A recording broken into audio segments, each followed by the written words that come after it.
السلام علیکم ورحمۃ اللہ وبرکاتہ۔ بھائی جان، زندگی جو ہے وہ غم اور خوشیوں کا مرکب ہے۔ اگر ایسا ہو کہ آپ خوش ہی رہیں ہمیشہ اور کوئی غم نہ چھوئے آپ کو، تو خوشی بور کر دے گی ہمیں۔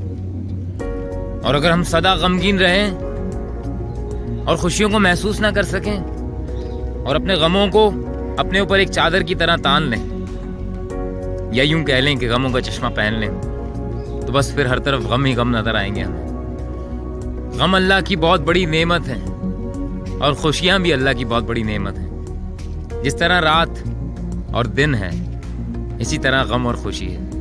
تو زندگی انجوائے کریں، جب آپ خوش ہوں تب بھی اور جب آپ غمگین ہوں تب بھی۔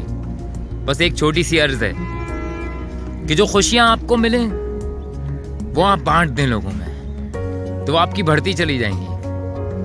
ہاں، جو غم آپ کو ملیں وہ محسوس کر کے اپنے دامن میں سمو لیں، اور ان غموں کی بنا پر آپ کو اتنا حساس اور سینسٹیو ہونا ضروری ہوگا کہ کسی کے بھی دکھ کو، کسی کے بھی غم کو جان سکیں، اس کے بنا بتائے اس کے غم کو محسوس کر سکیں اور اس کے غم کا مداوع کر سکیں، اس کا غم دور کر سکیں۔ الحمدللہ میں غمگین بھی رہتا ہوں اور بہت خوش بھی رہتا ہوں۔ الحمدللہ یہ میرے مالک کا کرم ہے۔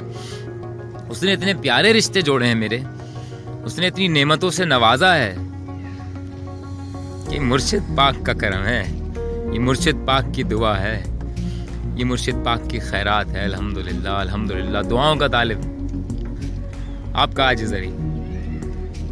دس از مائی گراؤنڈ، یہاں میں پریکٹس کے لیے آتا ہوں، ہاں یہاں میں کھیلتا ہوں۔ اپنا خیال رکھیے گا، لائک شیئر وغیرہ کریں یار، بار بار بولوں گا، اللہ حافظ۔